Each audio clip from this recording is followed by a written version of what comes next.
vote today does not in any way diminish the United States' steadfast and unparalleled commitment to the security of Israel, the only democracy in the Middle East. We would not have let this resolution pass had it not also addressed counterproductive actions by the Palestinians. That is our ambassador to the UN, Samantha Power, today after the abstention from the vote. Let's bring in our panel, Jonah Goldberg, senior editor at National Review, Molly Hemingway, senior editor at The Federalist, Charles Lane, opinion writer for The Washington Post, and syndicated columnist Charles Krauthammer. And to anyone who thought it was going to be a quiet holiday week of news, it's definitely not been the case. Jonah, what do you make of this? Because what Ambassador Power said is this doesn't diminish the U.S. Steadfast and unparalleled commitment to the security of Israel. That's not how Israel's interpreting this. That's not how basically any observer is interpreting this. This is like me punching someone in the face. It's me saying I'm not punching you in the face. Of course, this diminishes America's steadfast support for Israel. What I think is the most remarkable thing about this is that this is to no productive end. We've spent 8 years listening to a lot of supporters of Israel, a lot of liberal Jewish supporters of Israel insist that Barack Obama is unparalleled in his support for Israel. And he's going out the door, flipping a middle finger to Israel for no apparent purpose. And if you listen to Ben Rhodes, you will listen in vain for a coherent answer to why they're doing this.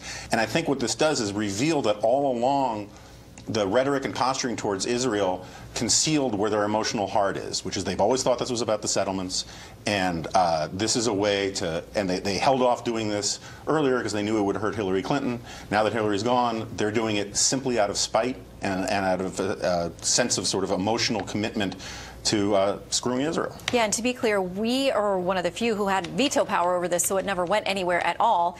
And the U.S. Affirmatively chose not to do that. We do have a little bit of audio from the phone call with Ben Rhodes this afternoon explaining what had happened and why. Here's a bit of that.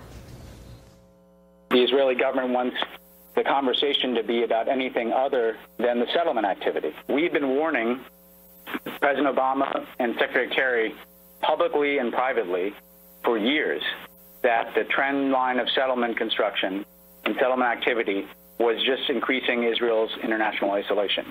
And Molly, a lot of people would argue this resolution also isolates Israel. I mean, moves to that end. Yes, and this, if anything, gives false hope to Palestinians. This doesn't actually change our policy. It won't change in a few weeks. We'll have a return to what our position of strong support of Israel has been for 40 years. But it'll give false hope to Palestinians. They will think that this gives them claim to something. It could lead to more violence. And showing this kind of moral cowardice and abstaining on this vote, not supporting this democracy, is a perfect coda to 8 years of foreign policy bungling and impotence. Well, we got this tweet, of course, today, Chuck. I know you're not surprised. There is a tweet from Donald Trump saying, as to the UN, things will be different after January 20th. It's something that Israeli leaders are embracing and celebrating and noting in all their reactions to this vote today. Well, yeah, I mean, just to pick up on a couple of the points, this does change something real. It changes international law. Security Council resolutions are international law, and that's a tremendous weapon now in diplomacy that the Palestinians can wield. But apparently, my understanding, unless I'm getting this wrong, is that there are no sanctions that would be imposed on Israel. No, but the declaration of what's legal and illegal in the name of the Security Council is extremely important for propaganda purposes, for legitimizing people who might try to make private sanctions like the boycott, divest also movement. The International Criminal Court can play into this too. But just to pick up on the point about what I think is fascinating in terms of the domestic politics of this, just as you said, the Israelis are now kind of openly placing their hopes in a Republican president coming in and crying betrayal at a Democratic president. We have come a long way in this country from the time when support for Israel was a bipartisan, almost unquestioned bipartisan thing. And now you are seeing not just a split between the parties, but you will soon see a split within the Democratic Party that will be provoked by this step, because President Obama has thrown, and John Kerry have thrown their weight behind voices that have been insisting for a long time within the Democratic Party for a tougher, quote-unquote, policy on Israel that will put a lot of pressure on the pro-Israel forces within the Democratic Party, some of whom have been heard from such as Chuck Schumer, Ron Wyden, and Sherrod Brown in the Senate today. And we just got something in from Congresswoman Debbie Wasserman Schultz, formerly of the DNC, heading up the DNC. She said, I condemn in the strongest of terms the United Nations Security Council's passage of what she calls this one-sided anti-Israel resolution, as well as the United States' reckless abstention. So bipartisan condemnation, Charles. What happened today is that the United States joined the jackals at the UN. That was a phrase used by Pat Moynihan, the great Democratic senator, the former U.S. ambassador, who spoke for the United States standing up in the UN and to resist this kind of disgrace. To give you an idea of how appalling this resolution is, it declares that any Jew who lives in the Jewish quarter of Jerusalem, the Jewish quarter inhabited for 1,000 years, is illegal, breaking international law, essentially an outlaw, can be hauled into the International Criminal Court or into national courts in Europe, which is one of the consequences. The Jewish quarter has been populated by Jews for 1,000 years. In the War of Independence in 1948, the Arabs invaded Israel to wipe it out. They did not succeed, but the Arab Legion succeeded in conquering the Jewish quarter. They expelled all the Jews. They destroyed all the synagogues and all the homes. And for 19 years, no Jew could go there. The Israelis got it back in the Six-Day War. And now it's declared that this is not Jewish territory. Remember, it's called the Jewish quarter, but it belongs to other people, and any Jew who lives there is an outlaw. That's exactly what we supported. The resolution is explicit in saying settlements in the occupied territories and in East Jerusalem.